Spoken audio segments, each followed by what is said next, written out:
Hello friends, welcome to Math Tech. आज का जो टॉपिक है टाइप्स ऑफ एंगल्स। कल हमने पढ़ लिया था एंगल होता क्या है।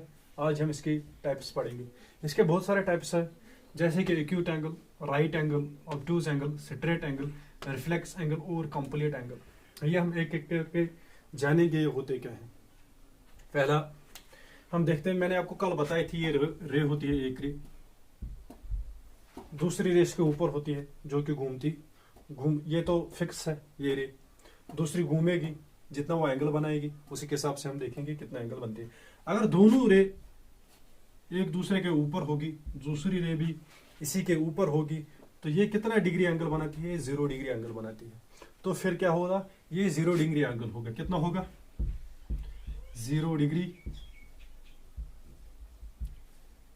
0 डिग्री एंगल होगा। फिर कब? जब ऐसे लिखा होगा, सिर्फ एक रे दी होगी, दूसरे इसके ऊपर होगी, कोई एंगल नहीं दिखाया होगा, तो ये कितना होता है? 0 डिग्री एंगल होता है। अब हम आएंगे एक्यूट वाले एंगल पर। एक्यूट एंगल क्या होता है? जो भी एंगल 0 डिग्री से बड़ा होगा, ये कोई एंगल है जो 0 डिग्री से बड़ा होगा लेकिन 90 डिग्री से कम होना चाहिए। जो भी एंगल इस वाले पोर्शन में लाई करेगा उसको हम क्या बोलते हैं? Acute angle. 0 डिग्री से बड़ा होना चाहिए, 90 डिग्री से कम होना चाहिए। फॉर एग्जांपल हम लेंगे ये वाला एंगल, ये रहा हमारे पास फॉर एग्जांपल 30 डिग्री एंगल। ये O, ये A और ये B, ये हमारे पास एंगल है 30 डिग्री। ये लाई करता है 0 और 90 के दरमियान, ये लाई करता है। इसी को हम क्या बोलते हैं? Acute angle. एक्यूट एंगल कोई सा आएगा, 30, 40, 50, 60, 90 तक जो भी एंगल आएगा उसका हम एक्यूट। इस एंगल को हम क्या लिख सकते हैं? एंगल AOB, या तो क्या लिख सकते हैं? एंगल BOA, या तो ये भी लिख सकते हैं एंगल AOB, और ऐसे भी लिख सकते हैं एंगल BOA, या तो ऐसे भी लिख सकते हैं एंगल AOB, या तो ऐसे भी लिख सकते हैं एंगल BOA। जैसे आपकी मर्जी, आप ऐसे भी लिख सकते हो, ऐसे भी, ऐसे भी, ऐसे भी, जो आपकी मर्जी है। एक ही एंगल होगा यही वाला, इसको हम क्या बोलते हैं? Acute angle.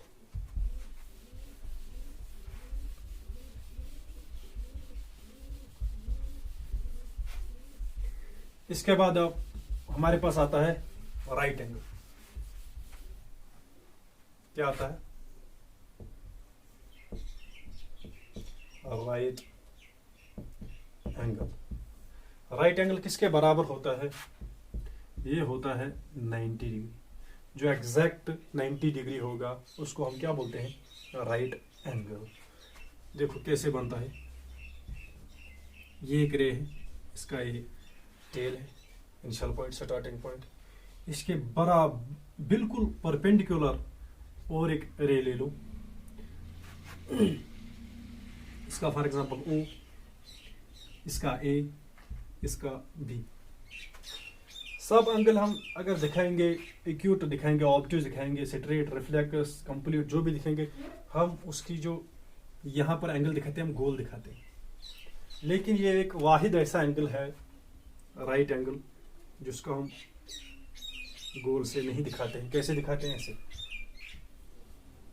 ऐसे दिखाते हैं। ये है 90 डिग्री। इसी को हम क्या बोलते हैं? Right angle. राइट एंगल कौन सा एंगल हो गया? जो 90 डिग्री के बराबर होगा उसी को हम क्या बोलते हैं? Right angle. इसको हम ऐसे लिखते हैं, एंगल AOB, एंगल AOB। इसको अगर आप राइट भी बनाओगे तो चलेगा। कितना होता है? 90 डिग्री। इसके बाद हमारे पास आता है obtuse angle. Obtuse angle. Obtuse angle क्या कहता है? ये वो एंगल है जो 90 डिग्री से बड़ा होगा लेकिन 80 डिग्री से छोटा होगा। इसके दरमियान जो भी एंगल लाई करेगा उसको हम क्या एंगल बोलते हैं? ऑब्टूज एंगल। फॉर एग्जांपल हमारे पास होगा 100 degree angle, 120 degree angle, 150 degree angle, 170 degree angle. ये वाले कौन से हो गए? ऑब्टूज एंगल, क्योंकि ये 90 और 180 डिग्री के दरमियान लाई करते हैं। फॉर एग्जांपल हम एक एंगल बनाएंगे, ये होगी रे, ये ए, ये ओ। तो यहाँ तक तो ये वाले अगर हम यहाँ रखेंगे तो एक्यूट बन जाएगा यहाँ तक, यहाँ तो राइट बनता है, फिर उसके बाद ऑब्टूज बनेगा। फॉर एग्जांपल ये 130 डिग्री हम इसको लेंगे, क्या होता है? ए ओ बी। ये एंगल क्या होता है? ऑब्टूज एंगल। ऑब्टूज एंगल क्या हो गया? अब जो भी एंगल 90 से बड़ा होगा, 180 डिग्री से छोटा होगा, उसी एंगल को हम क्या बोलते हैं? ऑब्टूज एंगल। एग्जांपल आपके सामने मैंने लिखी 100, 120, 150, 170 डिग्री। इसके बाद हमारे पास आता है स्ट्रेट एंगल।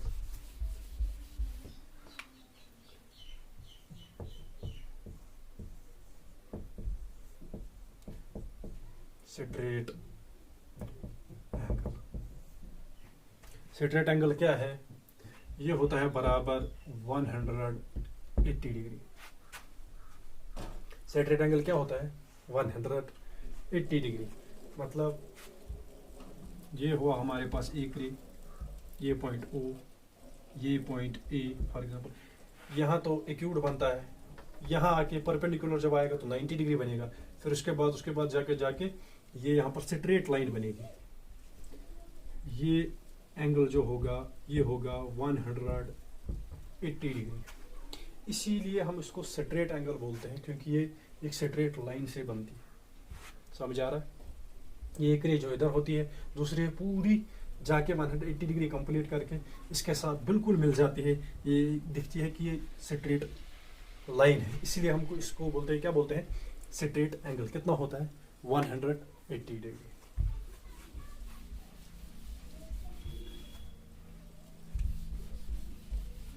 इसके बाद हमारे पास क्या आता है? Reflex angle. Reflex angle. Reflex angle क्या होता है? ये वो एंगल होता है जो 180 डिग्री से ज्यादा होगा लेकिन 360 डिग्री से कम होगा। जो इस बीच में लाई करेगा, इसके बीच में 180 और 360 के बीच में लाई करेगा एंगल, उसी को हम क्या बोलते हैं? Reflex angle. 180 से बड़ा होना चाहिए, 360 से कम होना चाहिए। फॉर एग्जांपल हमारे पास रिफ्लेक्स एंगल कौन सा हो गया? 190, फॉर एग्जांपल 200, 300, 350, इतनी डिग्री के एंगल हमारे पास ये क्या होते हैं? ये होते हैं रिफ्लेक्स एंगल। रिफ्लेक्स एंगल क्या एंगल होते हैं? जो 180 डिग्री से बड़े होंगे, 360 से छोटे होंगे, उन्हीं को हम क्या बोलते हैं? Reflex angle. फॉर एग्जांपल हमारे पास ये एंगल, ये रे एक ओ है, ये क्या है? ए। अगर हम देखेंगे यहाँ से यहाँ तक एक्यूट बन जाते हैं बराबर परपेंडिकुलर तक। परपेंडिकुलर जब भी आएगा तो 90 डिग्री बन जाएगा, एक्यूट खत्म हो गया उसके साथ ही। फिर जब ये और घूमेगा तो ऑब्टूज में आ जाएगा। ऑब्टूज में आके जब ये स्ट्रेट हो जाएगा तो कितना बनेगा? 180 डिग्री, मतलब स्ट्रेट एंगल आ गया। उसके बाद जो आएगा वही रिफ्लेक्स एंगल होता है। ये क्या हुआ? यहां से घूमा है यहां तक। फॉर एग्जांपल ये हमने रख दिया 250 डिग्री एंगल बी। ये भी एंगल ए ओ बी, यहां से देख रहे हो आप, इसने पहले एक्यूट क्रॉस किया, फिर 90 डिग्री क्रॉस किया, फिर ऑब्टूज क्रॉस किया, फिर स्ट्रेट एंगल क्रॉस के मतलब 180 डिग्री, फिर आ गया है रिफ्लेक्स एंगल में। फॉर एग्जांपल और एग्जांपल लेंगे। फॉर एग्जांपल ये हमारे पास दिखने में तो लगता है ये एक्यूट है, लेकिन ये जब बाहर साइड से सर्कल बना हुआ होगा तो ये रिफ्लेक्स एंगल होगा। देखो अगर इसी को हम अंदर से सर्कल बनाएंगे तो ये एक्यूट हो जाएगा। समझ आ रहा है? अगर अंदर से सर्कल बना तो एक्यूट हो जाएगा, अगर बाहर से सर्कल बना है तो रिफ्लेक्स बन जाएगा। इसके बाद हमारे पास लास्ट में बचता है कंप्लीट एंगल। इसका कंप्लीट नाम क्यों दिया गया वो भी हम देखेंगे। इसको क्या कहते हैं? Complete angle. ये होता है बराबर 360 के बराबर कंप्लीट एंगल। कंप्लीट एंगल क्या होता है? ये एक रे होती है OA, ये दूसरी रे होती है, ये पहले इसके ऊपर हो जाती है, फिर यहाँ से घूम के एक्यूट बन जाती है, फिर परपेंडिकुलर आती है मतलब 90 डिग्री आती है, फिर उसके बाद ऑब्टूज में आ जाती है, फिर उसके बाद स्ट्रेट, फिर उसके बाद रिफ्लेक्स, फिर आके इसी पे बैठ जाती है। मतलब पूरा रोटेशन ये कंप्लीट करती है। इसलिए हम यहाँ पर आप अगर देखोगे रिफ्लेक्स एंगल का फुल सर्कल बना हुआ होता है बाहर से, तो इसी को हम क्या बोलते हैं? 360 डिग्री, या तो कंप्लीट एंगल भी कहते हैं इसको, या तो 360 डिग्री बताएंगे या तो क्या बताएंगे? Complete angle. अगर सिर्फ ऐसा होगा, यहां पर सर्कल नहीं बना हुआ होगा, तो इसका मतलब ये 0 डिग्री एंगल होगा। अगर सर्कल बना हुआ होगा तो इसका मतलब ये है 360 डिग्री, या तो कंप्लीट एंगल होगा। ये थे हमारे पास टाइप्स ऑफ एंगल। एंगल के कौन कौन से टाइप्स होते हैं? पहले मैंने आपको बताया 0 डिग्री से एक्यूट। एक्यूट में क्या आता है? ये 0 डिग्री से बड़े होते हैं। फॉर एग्जांपल ये कोई हमारे पास एंगल होगा कोई डिग्री वाला, ये 90 से कम होना चाहिए। ये वाला एंगल कितना होगा? राइट एंगल 90 डिग्री होता है। ऑब्टूज क्या होता है? ये 90 डिग्री से ज़्यादा होता है लेकिन 180 डिग्री से कम होगा। उसके बाद क्या आता है? स्ट्रेट एंगल, ये होता है 180 डिग्री। उसके बाद क्या होता है? रिफ्लेक्स, ये कितना होता है? 180 डिग्री से बड़ा होगा लेकिन 360 डिग्री से कम होगा। उसके बाद क्या आता है? Complete angle. कंप्लीट एंगल कितना होता है? 360 डिग्री। ये थे types of angle and thank you.